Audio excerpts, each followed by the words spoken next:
présente brièvement, puisque j'ai l'impression que tout le monde le connaît et est venu exprès. Donc c'est un écrivain. J'allais dire un écrivain grec, mais c'est plus compliqué que ça. Ce sera probablement l'objet de notre conversation. Oui. Qui a publié des dizaines de livres depuis quelques décennies que nous connaissons. Et qui a reçu de nombreux prix et le succès du public et de la critique. La langue maternelle, l'enfant grec récemment, le premier mot, Paris-Athènes, ça va, ou d'autres. Et avec cette particularité qui le désigne tout à fait pour être dans cette rencontre concernant les écrivains du monde, c'est qu'il écrit dans deux langues, le grec et le français, et il écrit à la fois le grec et le français pour chacun de ses livres, puisqu'il les traduit lui-même dans l'autre langue, selon la langue originelle, avec cette particularité, parce qu'il y a d'autres écrivains qui ont choisi de ne pas écrire dans leur langue maternelle, mais en général, ils se sont tenus à ce changement. Je pense à Kundera, ou Beckett, ou Bianchotti, ou des gens comme ça, qui, après avoir adopté la langue de leur pays d'accueil, s'y sont tenus. Or, Vassilis, toi, tu n'as pas choisi, ou plutôt tu as choisi de ne pas t'y tenir. Est-ce que tu peux nous expliquer cette situation ? C'est-à-dire quand je suis venu en France à l'époque de la dictature, j'avais déjà fait des études en France à l'école de journalisme de Lille, donc j'avais l'ambition aussi de devenir un grand journaliste, bien sûr. Mais j'ai eu cette chance, si tu veux, c'est que le journalisme, c'est quand même, ça a été pour moi une école de langue parce que ça m'a obligé d'écrire tous les jours en français. Donc, d'abord, il n'y avait aucune possibilité de publier quoi que ce soit en Grèce à l'époque. Ça, c'était exclu.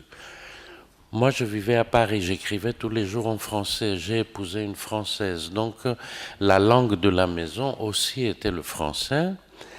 Et puis, et c'est tout naturellement que j'ai fait mes premiers romans en français à partir de 1974. Et d'ailleurs, la critique à l'époque ne se rendait pas compte que j'étais étranger. On disait, c'est quelqu'un qui est d'origine grecque à cause de mon nom. On disait, il doit bien être grec, cet individu, n'est-ce pas?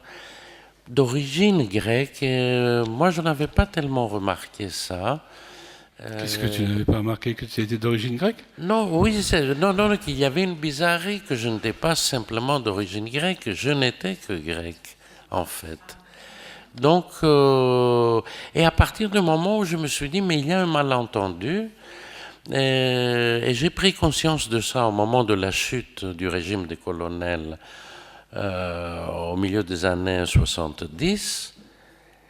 Et il y a eu plusieurs constatations qui m'ont fait comprendre, qui m'ont convaincu que je devais retrouver ma langue maternelle. La première constatation, si tu veux, c'était que dans mes premiers livres écrits en français, je ne parlais pas du tout de la Grèce et on ne voyait pas que l'auteur était grec. Il y a même dans un de mes livres un personnage de grec qui est très antipathique et qui couche avec la femme de mon narrateur. Et mon narrateur le déteste, évidemment. Donc, le seul personnage grec que j'avais, c'était quelqu'un d'un individu peu recommandable, n'est-ce pas?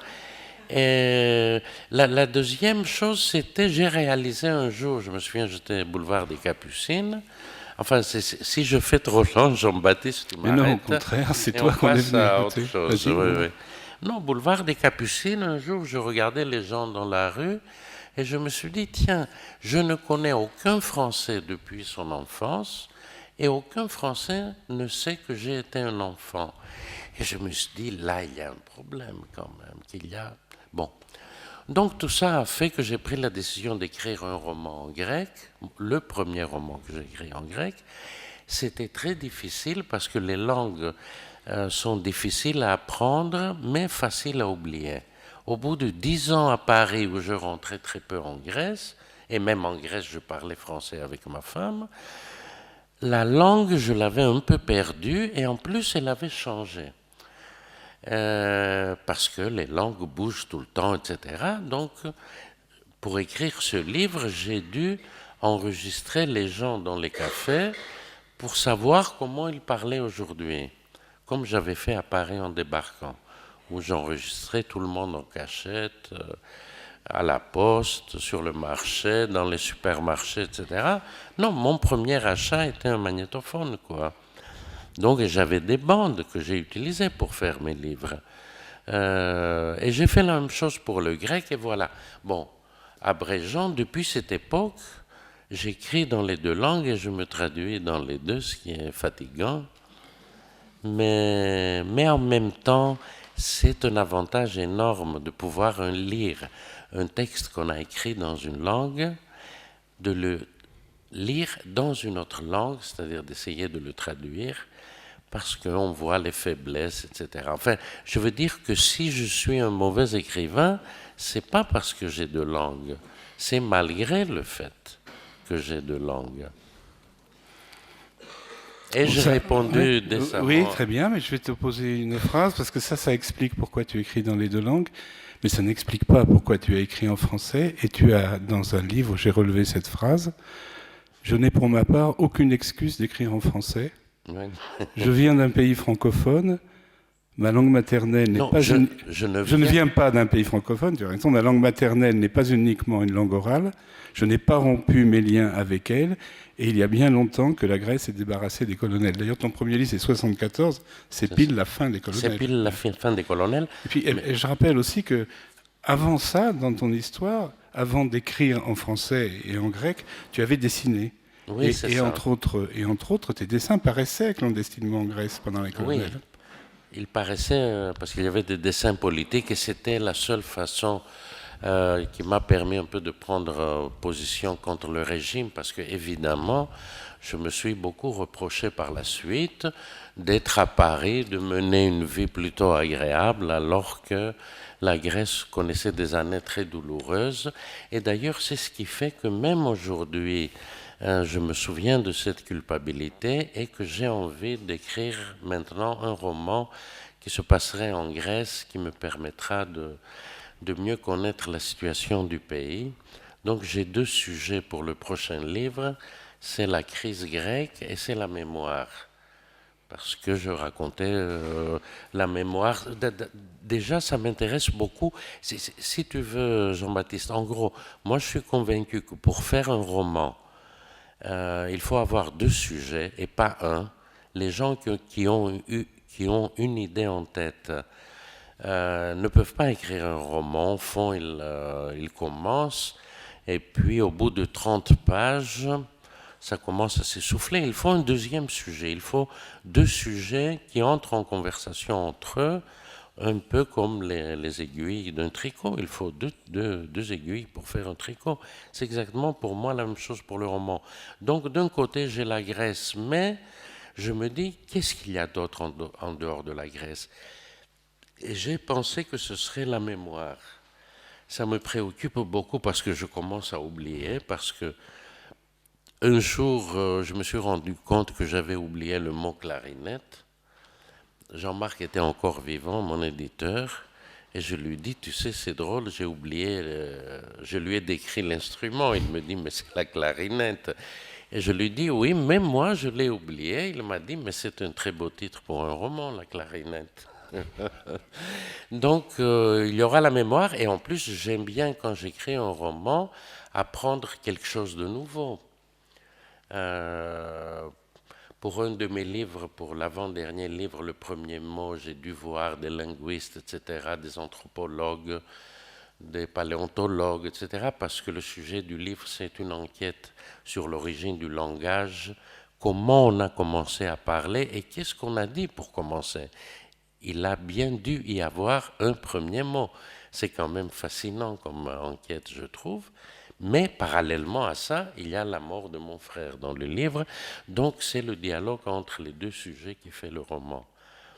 C'était quoi la question, Jean-Baptiste? Je ne sais pas, mais c'était ça la réponse, elle est très bien. Non.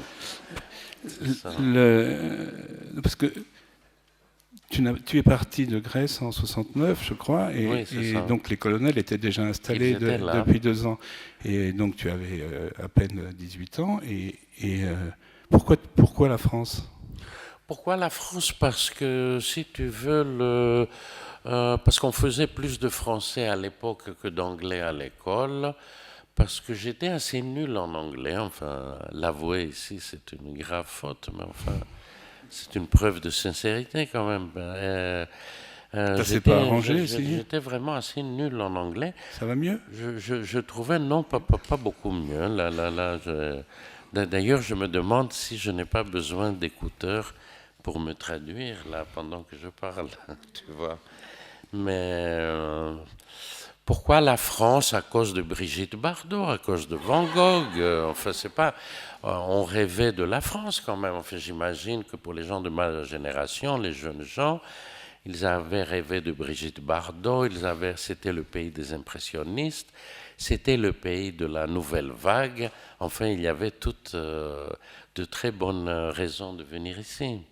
Ça me séduisait plus, voilà.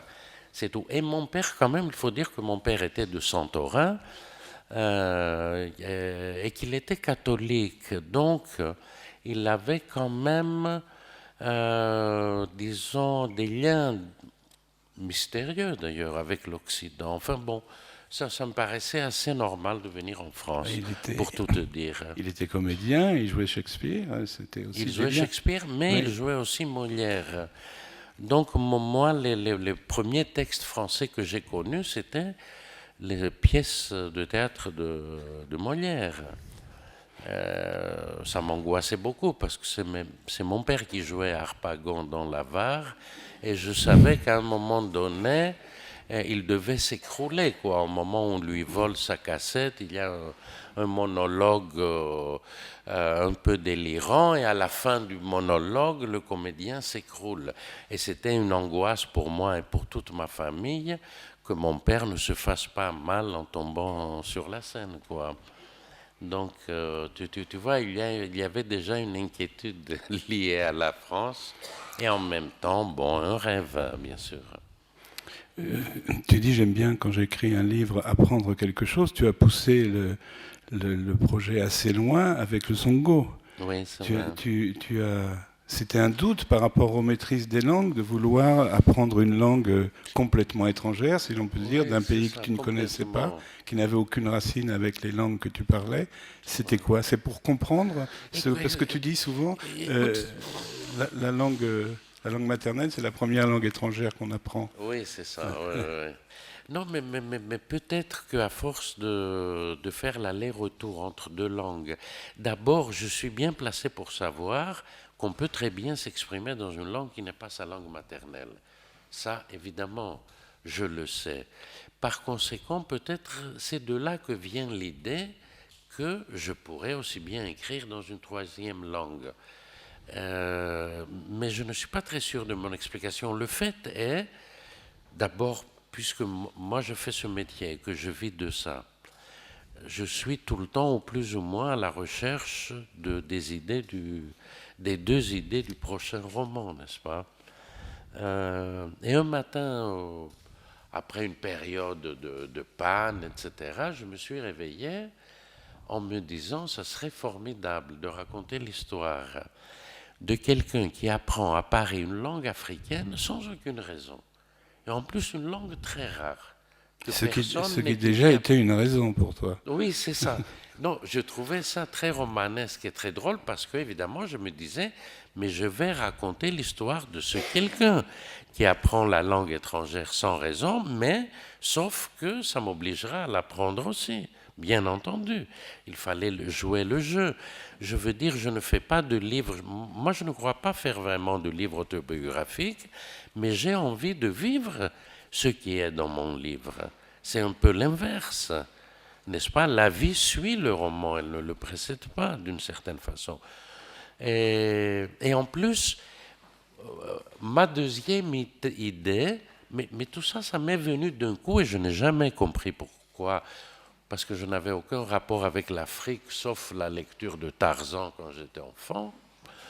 Je me suis dit que ce serait formidable que, en expliquant, en racontant l'histoire de cet individu, je raconte la langue elle-même, qui allait devenir donc le personnage principal du roman, suffisamment pour que mon lecteur aussi l'apprenne peu à peu et que je puisse terminer mon livre dans cette langue. Ça m'a paru un défi extraordinaire. Je me suis dit, mais bien sûr que je vais faire ça. Tout ça, ça a duré un matin. Enfin, je veux dire, pendant que je faisais le café, la décision était prise. Le seul problème était de choisir la langue. Et là, c'était difficile. Il y a 1200 langues qui sont parlées en Afrique. Comment choisir? J'ai vu un linguiste, quelqu'un qui a vécu avec les Pygmées, qui est un grand spécialiste français des langues africaines, Luc Boukio, c'est un vieux monsieur aujourd'hui. Et comme il m'a dit, moi je ne peux pas intervenir pour vous faire choisir une langue parce que c'est à vous de choisir. Et on n'arrivait pas. Et je commençais à être désespéré. Et je lui dis, où est le centre géométrique de l'Afrique? Il me dit, c'est plus ou moins Bangui, la capitale de la République centrafricaine. Et je dis, qu'est-ce qu'on parle là? Il me dit le sango. Le mot sango, ça m'a plu. Je me suis dit, tiens, c'est pas mal. Quelqu'un, donc, qui apprend le sango. Ça sonnait bien. Et je lui dis, mais est-ce qu'il existe un dictionnaire de sango, quelque chose, des manuels, etc. Il me dit, oui, il y a un dictionnaire français sango. D'ailleurs, je peux vous le passer, c'est moi qui l'ai écrit. Donc, c'était formidable. J'avais, si tu veux, quelqu'un que je pouvais consulter tout le temps pendant que j'apprenais la langue pour que je puisse écrire le roman. Donc j'ai appris la langue et tout seul. J'espérais que personne d'autre ne l'étudiait à Paris. Parce que pour moi, c'était une femme, n'est-ce pas? J'aurais détesté voir quelqu'un dans le métro avec le dictionnaire de Sango, n'est-ce pas? Donc j'étais avec elle, donc c'était une relation comme ça. Mais ce que je n'avais pas prévu, et c'est là que le roman vous incite à faire parfois des choses qui ne sont pas du tout dans le programme. J'ai compris au bout d'un an que je devais aller en Afrique, que je devais aller entendre cette langue dans son pays, et pour la première fois parce que je ne l'avais jamais entendue. Donc elle m'a poussé à apprendre, et je me suis dit que mon roman avait besoin de ce voyage, que je ne pouvais le finir qu'en Afrique. Donc je suis parti très ému parce que c'est une situation paradoxale. On va dans un continent qu'on ne connaît absolument pas, dans un pays évidemment inconnu, et en même temps, on a peut-être l'illusion, mais enfin on croit connaître sa langue. C'était assez étrange. Et j'arrive là-bas et je me suis dit, mais je vais parler à la première personne que je vais croiser, et je tombe sur un douanier et je lui parle en sango. Ça c'est un des moments les plus, comment te dire, émouvants quoi, de ma vie, c'est qu'il m'a compris. Ça c'était ahurissant. Je me disais, moi je sors d'une année enfermée dans ma chambre avec le dictionnaire de Sango, et voilà qu'on me comprend. Et c'était très marrant parce que, en plus, alors il a été stupéfait qu'un étranger qui débarque et qui n'est même pas français, enfin encore que les Français n'ont pas la réputation d'apprendre les langues africaines, quoi. On ne peut pas dire que... mais qui lui parle dans sa langue. Alors à partir de ce moment, il s'est pris de sympathie pour moi et il a commencé à me parler en sango à une telle vitesse et pendant si longtemps que je n'ai absolument rien compris. Mais je me suis fait repérer dans le pays par la petite télé locale qui émettait, je ne sais pas, 2 heures par jour. Je suis passé à la télé locale. En sango? Non, en français. Mais à la fin de l'interview, évidemment, on m'a demandé de parler en sango. J'ai dit en sango que j'aimais beaucoup la Centrafrique, ceci, cela. Enfin, je me suis débrouillé. Mais on m'a dit, mais alors, quels sont vos rapports avec cette langue? J'ai dit, écoutez, c'est une langue que je parle, mais que je ne comprends pas. Voilà. Voilà, c'était en gros ça. Et si je me souviens bien, le livre finit par la rencontre d'un Grec. Oui, c'est ça. Pas parce qu'évidemment, les Grecs ils ne sont pas nombreux, mais curieusement, ils sont partout. Ça c'est assez bizarre. Et j'ai trouvé un Grec là-bas qui réparait des voitures, les moteurs des voitures, les taxis, etc. Et qui parlait, lui, parfaitement le sango. Évidemment, il y avait quelqu'un qui m'avait quand même devancé. Mais voilà. Et je me souviens que dans sa maison, c'est quand même... comment dire, les questions sur l'identité sont tellement ridicules parce que, bon, elles sont d'une telle complexité. Ce Grec qui venait de Mytilène, il avait quand même de l'ouzo chez lui. Il était en Afrique. Je crois qu'il n'aimait pas beaucoup l'Afrique. Et par-dessus le marché, dans son salon, c'était un homme relativement riche, quoi. Il y avait pour toute peinture, décoration, un grand tableau qui représentait un paysage suisse sous la neige. C'est quand même, ça laisse rêveur. On se dit, mais alors quelle est l'identité de cet homme, n'est-ce pas? Donc je suis persuadé que les questions sur l'identité sont intéressantes, mais que les réponses ne le sont jamais. Il y a des questions plus intéressantes que les réponses qu'elles peuvent provoquer, toujours. Et c'est les questions sur l'identité, mais c'est amusant de parler comme ça de l'identité de sa grand-mère et qu'on a lu tel auteur enfant, etc. Bon, c'est très bien, mais dès qu'on se met... Mais d'ailleurs, la droite française a essayé de lancer un grand débat sur l'identité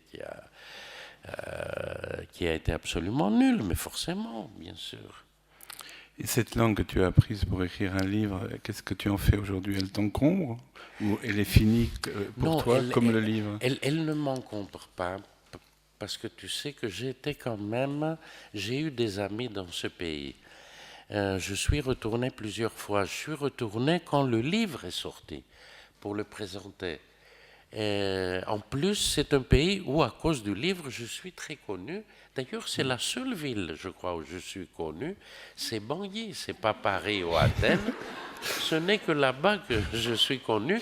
J'espère qu'un jour on donnera mon nom à une rue ou un garage. Ou un garage.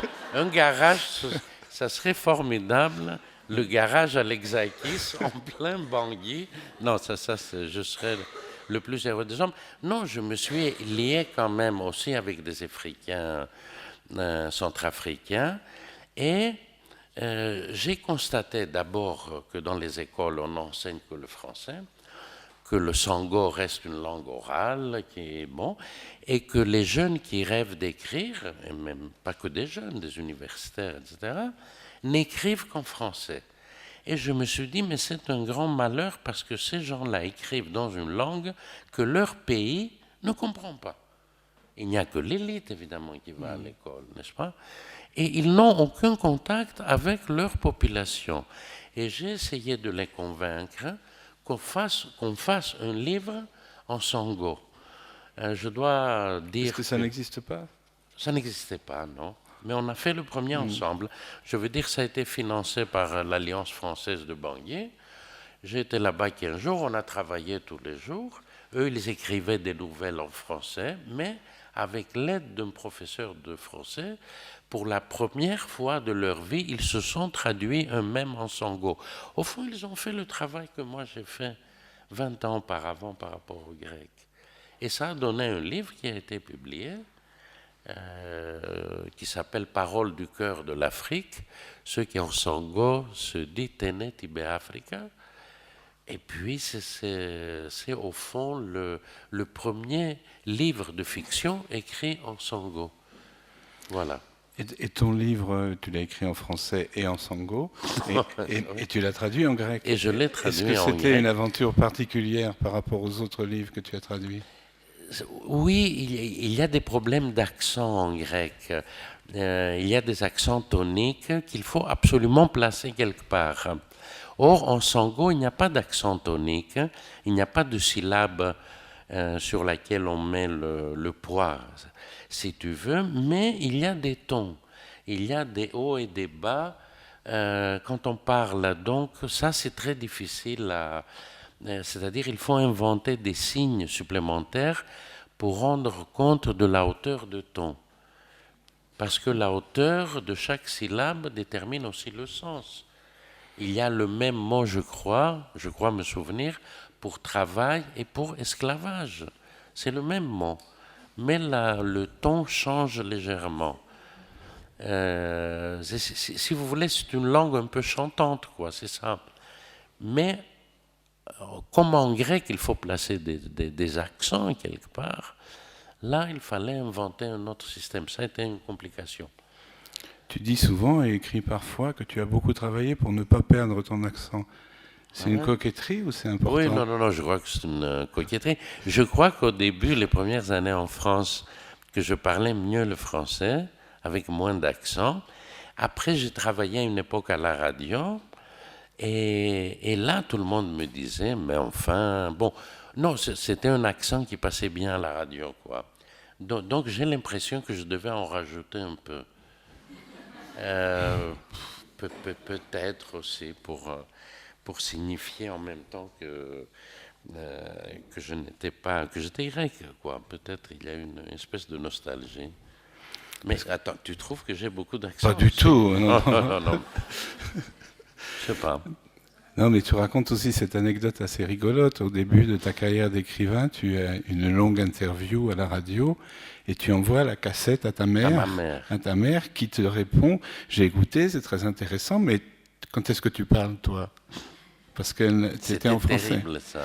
Oui, mais c'était terrible, mais ça a une suite. C'est que ta maman a appris le français pour t'entendre en français. C'est quand même assez exceptionnel, là, un retournement de l'histoire de la langue maternelle. Et elle a appris assez le français pour traduire en grec mon premier livre, quand même. Mon premier livre a été traduit par ma mère, et c'était aussi quand même une sorte de rappel à l'ordre, quoi, au fond. Oui, c'est assez incroyable. Et comme il y avait des passages scabreux dans le livre, enfin qu'elle jugeait, elle, scabreux, parce que moi je ne trouvais pas ça, je ne jugeais pas ça comme ça, elle m'a dit, ces passages, tu les traduiras tout seul. Et c'est peut-être au fond les premières choses que j'ai traduites de moi en grec, c'était des passages scabreux. Je vais finir par passer pour un obsédé quand même. Hein. Hier, j'étais à Guéret dans une fête du livre et il y a une dame qui s'est adressée au libraire qui venait de faire une intervention pour expliquer qu'il donnait des conseils de lecture. Donc elle est allée le voir et elle lui a dit « Je voudrais un livre où il n'y a pas de sexe ». Donc tu vois, c'est pas toi qui l'aurais traduit. Oui, non, c'est pas les livres de toi non plus, quoi. Donc qu'on aurait pu recommander. Donc bon. J'avais noté 2 phrases, je vais te lire la deuxième qui est plus sérieuse. La première consistait à savoir pourquoi tu avais pris le français, mais tu dis pourquoi tu n'as pas écrit en grec. On nous contraignait à écrire dans une curieuse langue artificielle, intermédiaire, entre le grec moderne et le grec ancien, appelé pur, katarevousa en grec. Nous avons été élevés dans la certitude qu'aucun texte de qualité ne pouvait s'écrire dans le grec que nous parlions, que nous n'aurions jamais rien de mieux à présenter que des œuvres du passé. C'est une raison plus sérieuse peut-être d'avoir écrit dans une autre langue. Oui, aussi, c'était l'enseignement. Tu sais, au fond, la Grèce a toujours souffert d'un complexe, c'est-à-dire la crainte de ne pas être jugé digne de ses ancêtres. Voilà. Depuis l'indépendance de la Grèce au XIXe siècle, on souffre de ça. On veut à tout prix montrer qu'on est quand même les légitimes descendants des grandes figures de l'Antiquité. Alors bon, voilà quoi. Et ça explique beaucoup d'initiatives malheureuses de la Grèce. D'abord le choix de la capitale. On a installé la capitale à Athènes uniquement pour des raisons littéraires. Athènes était un village. Ce n'était pas un lieu pour faire une capitale. Il y avait en Grèce au début du XIXe siècle des villes beaucoup plus importantes, mais non, on a choisi ce village où il y avait 3000 habitants installés autour de l'acropole pour faire la capitale, pour rappeler les liens de la Grèce d'aujourd'hui avec celle du passé. Voilà. Si ce n'avait pas Athènes, on aurait pris Sparte, quoi. Vous comprenez? C'est ça. On n'avait pas le choix. Première très grave erreur. La deuxième erreur, c'était que on s'est dit, mais la langue a énormément bougé depuis l'Antiquité, donc qu'il fallait rétablir, retrouver une langue tout de même qui ait l'air un peu plus sérieuse quand même, un peu plus classique. Et on a inventé ce langage qui s'apparente, vous savez, un peu au français des avocats, des juges, des notables, etc. C'est un langage un peu savant et complètement faux, que personne n'a jamais parlé. Pourtant, c'est cette langue, cet idiome qu'on nous enseignait à l'école et dans lequel on nous obligeait d'écrire. Donc, évidemment, ça décourage d'écrire en grec, encore que la littérature de l'époque, tout de même, elle était écrite dans la langue parlée, pas dans celle enseignée dans les écoles. Mais il y avait tout de même un conflit incroyable, quoi, entre les deux langues. Incroyable. Ça a un peu changé quand même. Et ça a changé parce que juste après la dictature, le grec parlé est devenu la langue officielle de l'État grec, enfin. Si tu veux, c'était un peu un conflit comme celui qui existe entre les langues arabes parlées et l'arabe littéraire, l'arabe classique. La Grèce a eu à peu près le même problème, sauf que le grec parlé était une langue écrite, bien sûr, quand même. Donc voilà, ça n'a pas facilité les choses, effectivement. Quand tu as tes deux aiguilles à tricoter, tes deux idées, il faut s'asseoir à sa table, écrire au crayon et gommer beaucoup, comme tu nous l'as montré. Mais à quel moment tu décides si tu vas écrire en français ou en grec? Mais écoute, c'est un peu le choix du sujet qui impose ça. Par exemple, si l'histoire se passe, comme dans le dernier livre, à Paris, au Jardin du Luxembourg, que les personnages que je vais mettre en scène sont français, etc., que je vais parler de guignol, d'un tas de choses françaises, je le fais en français parce que c'est la langue naturelle de mon roman, quoi, au fond, de mes personnages. Donc, même si le narrateur est grec ou d'origine, n'est-ce pas? Donc là, je le fais en français. Et à l'inverse, si tu veux, si l'histoire, comme dans la langue maternelle ou après Jésus-Christ, et l'histoire se passe en Grèce, je préfère écrire d'abord en grec. Je veux dire, tu sais, c'est de la naïveté. J'ai besoin de croire aux personnages et je ne peux pas croire à des personnages d'alcooliques français, d'une concierge française qui s'exprimeraient en grec, n'est-ce pas?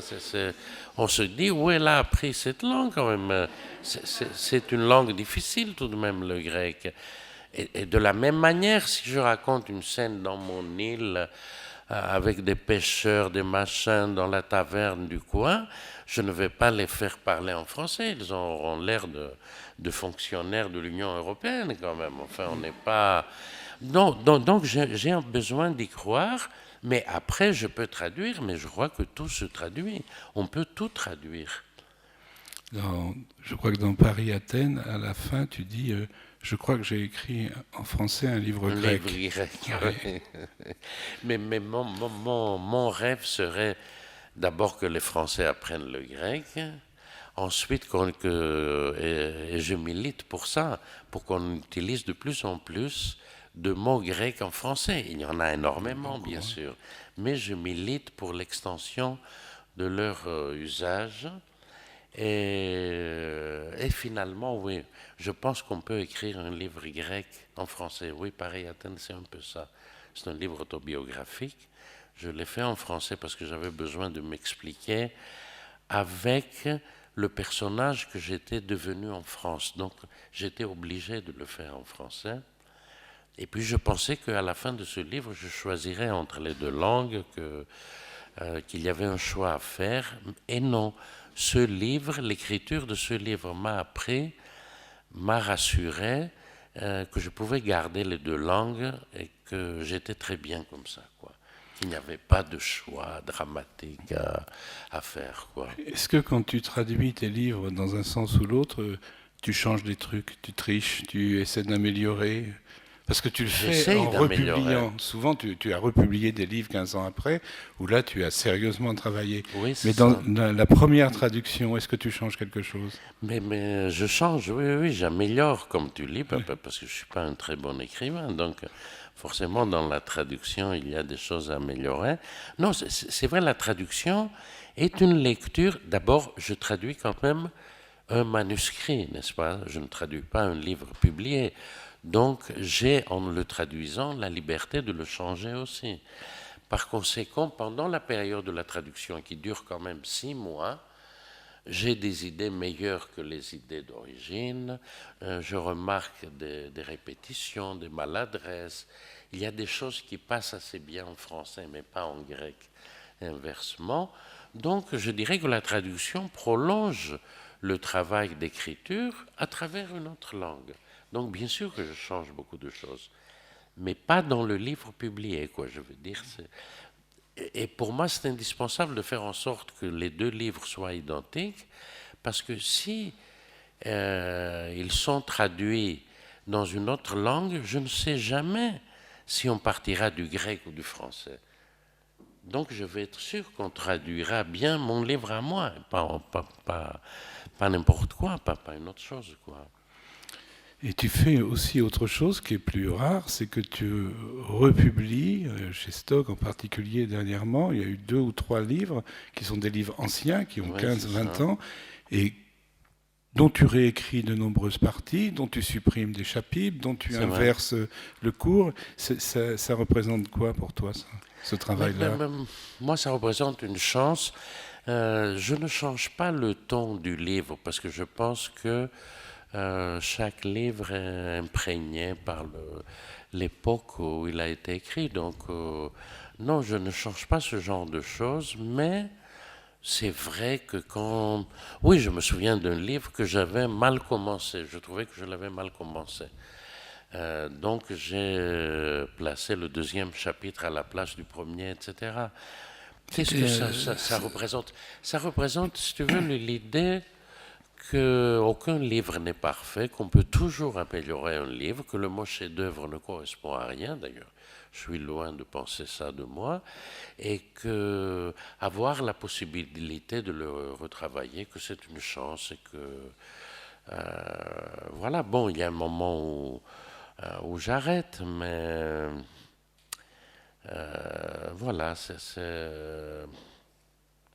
oui, et en plus on évolue un peu avec le temps, quoi. Donc on juge les œuvres antérieures peut-être un peu plus sévèrement qu'à l'époque où on les a écrites.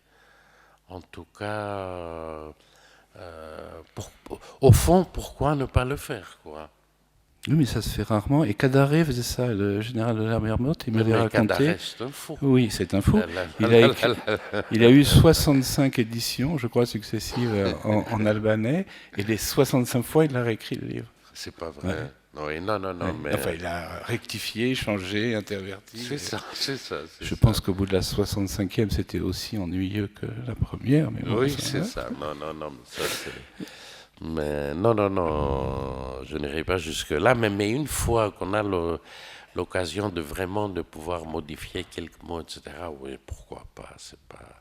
Mais sans changer quand même la tonalité du livre, qui est la chose la plus importante et qui est l'époque, quoi. Par exemple, on a réédité récemment mon premier livre qui s'appelle Le Sandwich, qui est vraiment une œuvre de jeunesse, bon, que je trouvais à l'époque plutôt marrante, et je trouve ça marrant encore aujourd'hui. Et là, je n'ai pas touché du tout. Je me dis que là, la distance est si grande que c'est impossible d'intervenir là. Non, il faut laisser ça absolument. J'ai oublié le titre, mais celui que tu as le plus travaillé, c'est le héros s'appelle Stabilobos. Stabilobos, c'est contrôle d'identité. Voilà, ouais. Ouais, ça, tu as beaucoup retravaillé. Oui, ouais. Beaucoup. Ouais. C'est celui que j'ai modifié le plus. Et tu nous as dit tout à l'heure, je n'ai pas l'impression d'écrire des livres autobiographiques, mais par ailleurs, tu as une phrase que j'aime beaucoup, que tu as écrite, je ne sais pas où, qui est « Si j'avais su que je devrais un jour raconter tout ça, j'aurais vécu plus attentivement ». Ça, c'est un peu contradictoire. Oui, non, mais ça, j'ai dû l'écrire dans Paris Athènes, qui est un livre autobiographique, une tentative de livre autobiographique, parce que moi, je crois que le livre autobiographique, ça n'existe pas. Je crois que c'est impossible de faire un livre autobiographique, et si jamais on le faisait, ça serait d'un tel ennui. Je veux dire que si on veut faire un truc autobiographique, on n'a qu'à passer des coups de téléphone à ses amis et de raconter le problème. Enfin, je veux dire, il n'y a pas de quoi se lancer dans la rédaction de 300 pages quand même. Et je crois qu'à partir du moment où on écrit, on bascule dans un autre monde. De toute façon, ce n'est plus de l'autobiographie, de toute façon, c'est de la littérature. Et si ce texte censé être autobiographique n'est pas construit comme un roman, devient illisible. Donc, je veux dire que même dans un livre autobiographique, c'est d'abord l'imagination qui commande. Je ne veux pas dire par là qu'on ment dans un livre comme ça, mais que ce qui fait le prix du livre, c'est quand même l'imagination qui impose une structure, qui impose des trouvailles, qui impose un ordre. Au fond, pour moi, le style, ce n'est pas la capacité de fabriquer des phrases, mais plutôt de donner une structure donnée, romanesque, à un livre. Donc tu me diras, oui, évidemment, je me contredis, pas parce qu'on me disait l'autre jour, mais enfin, en plus, si tu veux, il y a des aberrations au sujet du caractère autobiographique des livres. D'abord, des gens qui ne me connaissent pas du tout et qui ont lu mes livres sont persuadés qu'ils sont autobiographiques. Et je dis, mais à quel titre? Je veux dire, ils sont tellement persuadés que je raconte la vérité qu'ils se fondent sur une histoire inventée pour me dire, mais c'est votre vie, ça. Alors, et parfois, évidemment, je dis que j'habite rue Juge, ce qui est vrai, à Paris, dans le 15e. Je dis que j'ai une table de ping-pong chez moi à Athènes. Tu as pu vérifier à une époque que c'était vrai, mais ce n'est pas parce que dans mon livre aussi, il y a une table de ping-pong que c'est un livre autobiographique. Enfin, je veux dire... Tu m'as également dit que tu étais né à Saint-Orin, ce qui n'est pas vrai, je l'ai écrit dans le journal. Oui, mais voilà, un égarement, mais je mens aussi beaucoup quand même, je suis assez fier de ça. Oui, j'avais raconté à Jean-Baptiste que j'étais né à Saint-Orin. C'est pas un mensonge. Non, c'est juste faux, quoi. C'est juste faux, quoi. C'est exactement juste. Et tu racontes aussi, il y a 9 villes en Grèce qui revendiquent d'être le lieu de naissance d'Homère, alors qu'il n'est né que dans 3 d'entre elles. Dans 3, oui, c'est ça. On nous apprenait ça à l'école, qu'il y avait 9 cités qui revendiquaient, qui prétendaient être le lieu de naissance d'Homère. Et puis on disait il n'y en avait que 3, c'était 9, ça paraissait beaucoup, ou 7, je ne me souviens plus combien c'était. Et il nous reste 10 minutes, si vous voulez, on peut les consacrer à des questions et un échange entre vous et Vassilis, monsieur. Ah, salut. Εδώ είσαι, παιδί μου. Μάλιστα. Τώρα θα μιλήσουμε ελληνικά, βέβαια, συνέχεια.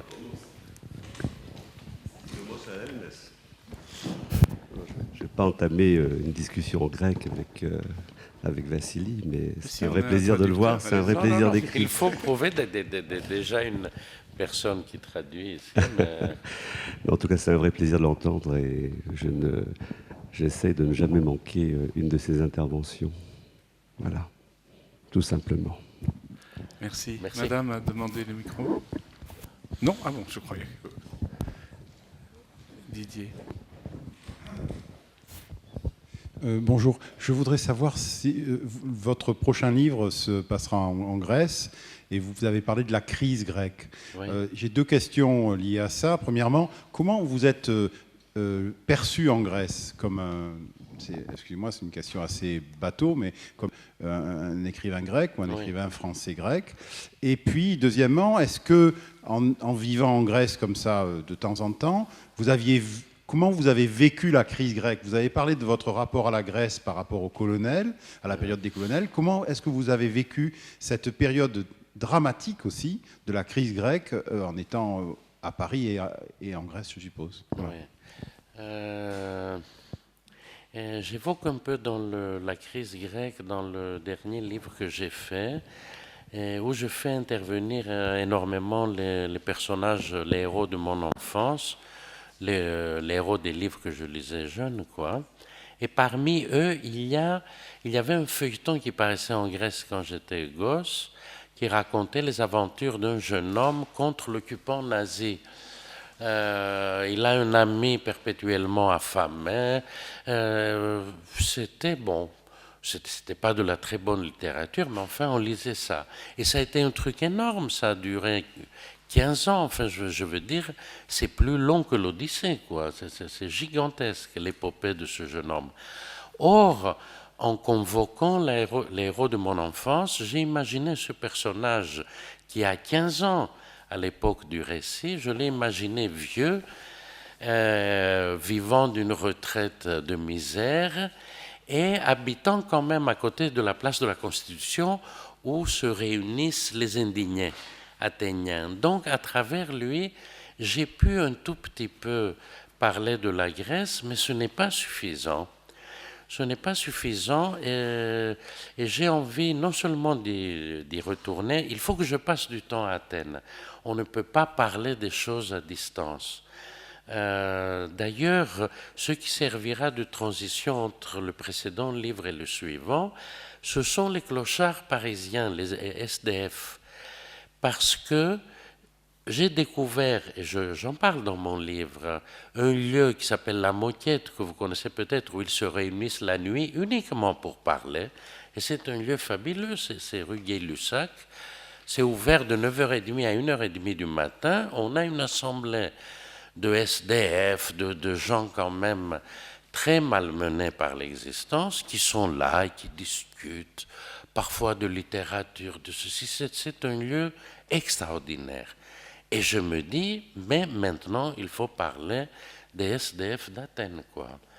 Et j'ai même proposé au maire d'Athènes de créer un local semblable, une espèce de café de la solitude absolue, quoi. Et je lui ai même dit que je voulais bien m'en occuper, y aller certains soirs.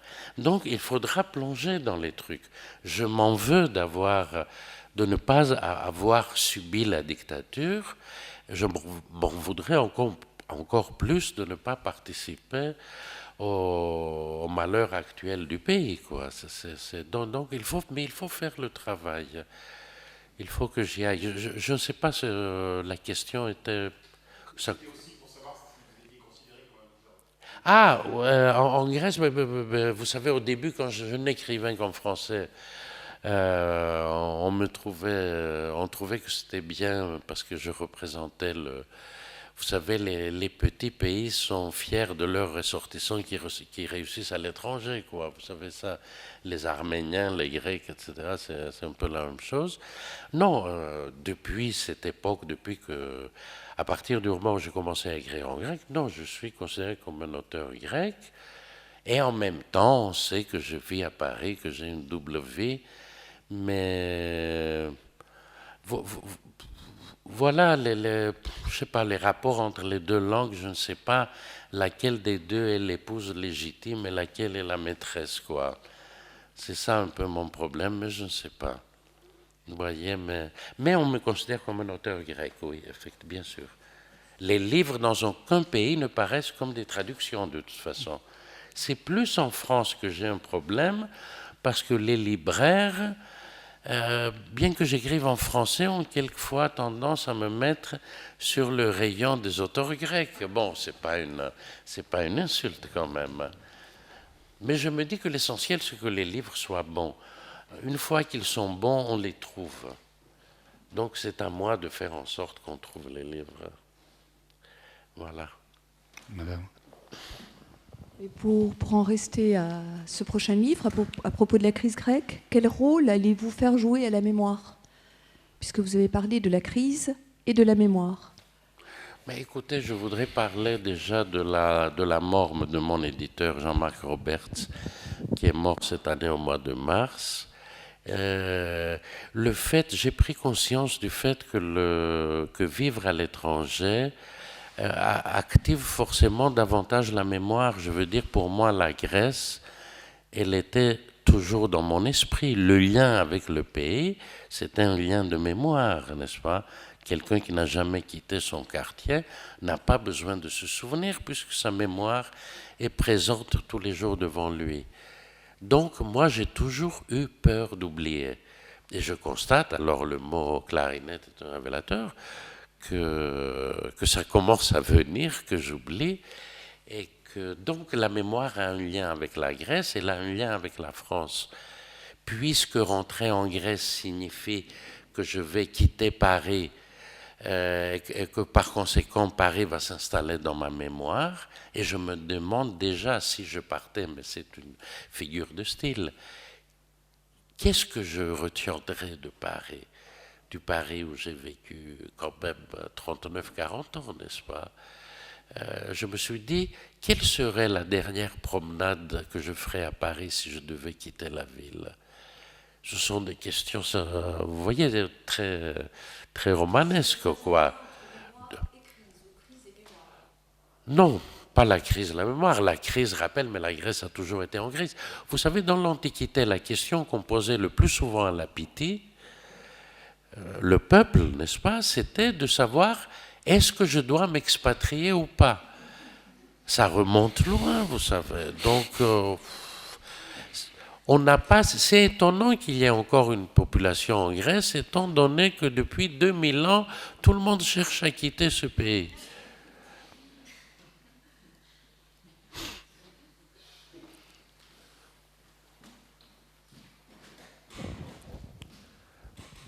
En référence aux circuits neuronaux dont parle Jean-Pierre Changeux, est-ce que quand la langue restructure ces circuits, est-ce qu'on pense différemment quand on passe dans une langue ou une autre?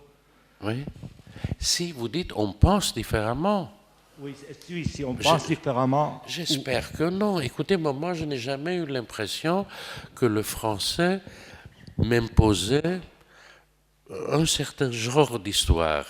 Si j'avais eu cette impression-là, je n'aurais jamais pu écrire en français. Je trouve que les langues sont très accueillantes, qu'elles vous laissent très libre de dire ce que vous voulez, qu'elles vous encouragent et simplement qu'elles vous aident à aller dans votre direction. Je me disais une fois que les langues sont comme les chiens des aveugles. Ils vous conduisent, mais là où vous voulez aller, pas ailleurs. N'est-ce pas? Donc, je n'ai jamais eu l'impression que le français me dictait mes textes. Jamais. Jamais. Parce que quand je me suis mis à écrire en grec, mais j'ai constaté que je faisais exactement le même genre de livre.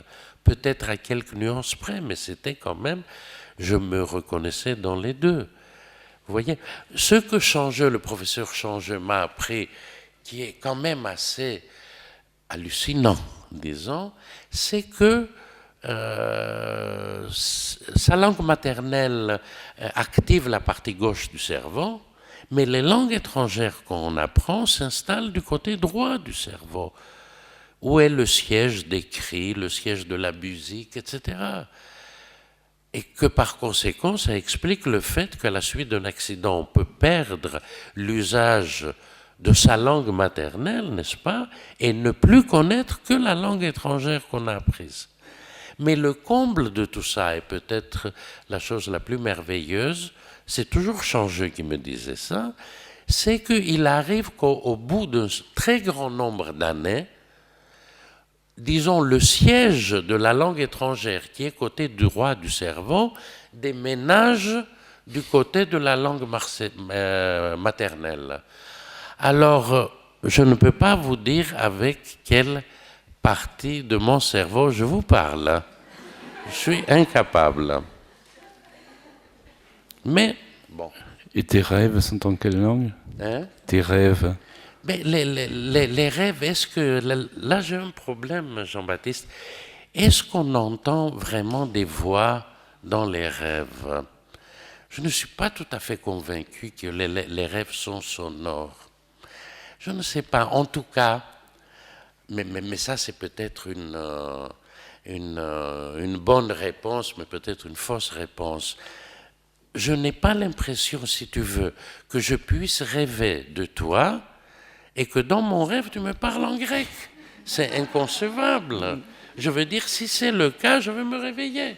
Je veux dire, mais Jean-Baptiste, ni mon éditeur, etc. Et la même chose, si je pense à ma mère, je ne la vois pas en train de me parler en français.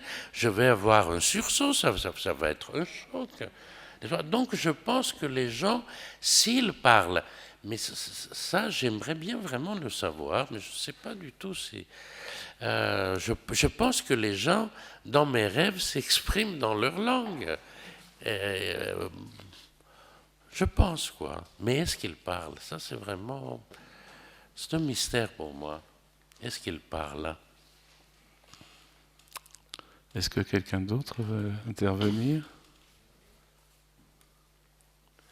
Je peux. Oui. En français? Oui, en français, bien sûr. Monsieur traduit en grec du français, donc... Quand tout à l'heure vous avez dit qu'il y a des livres que vous avez réécrits, j'ai pensé que peut-être ça fait partie d'une tradition d'oralité. Parce que dans l'oralité, quand on raconte un conte ou une histoire ou une anecdote, on l'adapte souvent à l'époque. On n'utilise pas le téléphone portable d'aujourd'hui comme on aurait utilisé un téléphone portable ou une cigarette à une autre époque. C'est ça, c'est vrai, c'est vrai. C'est vrai qu'il y a des détails, mais je garde les détails qui sont associés à l'époque. De toute façon, depuis le début, depuis mon premier livre, je marque à la fin du livre la date à laquelle je l'ai terminé. Toujours, je l'ai fait. Donc, par conséquent, pour moi, effectivement, ils sont associés à une période. Non, je voulais dire à Jean-Baptiste une chose à propos de l'autobiographie, parce qu'on n'en a peut-être pas assez parlé. Je veux dire que la question, savoir si telle chose est réelle ou pas, je veux dire, je ne trouve pas ça bon, ça n'a pas beaucoup d'importance. Non, surtout le fait, si vous voulez, que moi je ne me souviens pas très bien maintenant certaines scènes dans mes livres, si je les ai rêvées, imaginées ou vécues, ou jusqu'à quel point je les ai rêvées ou vécues, etc. Quelle est la part de vérité? Je suis incapable de le dire. Je me souviens, je le dis très brièvement, d'une scène où je raconte, et c'est quelque chose que j'ai peut-être vu, que quelqu'un sur le port de Tinos, devant la mer, sur le quai, passe en tenant une porte sur la tête. C'est une porte lourde d'entrée de maison, et il la tient comme ça sur sa tête, et il avance. L'espace est désert, donc il y a un homme avec une porte comme ça, comme un dessin, quoi, ça ressemble à un dessin. Et puis qui rencontre un ami avec qui il commence à discuter. Et au bout d'un moment, le type avec la porte finit par se fatiguer et pose la porte devant lui. Donc on a un espace désert, deux individus et une porte au milieu. Donc, si tu veux, je ne sais pas si j'ai vu ça, si je l'ai inventé, mais j'ai probablement inventé la fin parce que c'est impossible de parler évidemment avec une porte. Que va faire l'autre? Est-ce qu'il va passer derrière le bonhomme qui tient la porte, lui parler derrière son dos? Non, mais comme c'est une porte d'entrée, les portes d'entrée en Grèce ont une petite fenêtre grande comme ça pour voir si c'est vraiment le facteur qui sonne. Donc j'ai imaginé le type qui tient la porte en train d'ouvrir cette petite fenêtre et que la discussion se poursuive à travers elle. Ça, c'est probablement inventé, Jean-Baptiste. Mais l'histoire de la porte, très sincèrement, je ne sais pas si je l'ai vécue. Je ne sais pas. Enfin, voilà. Ben, merci beaucoup pour l'histoire de la porte. Merci Jean-Baptiste, c'était très gentil. Merci à vous tous et à bientôt. Merci à tout le monde.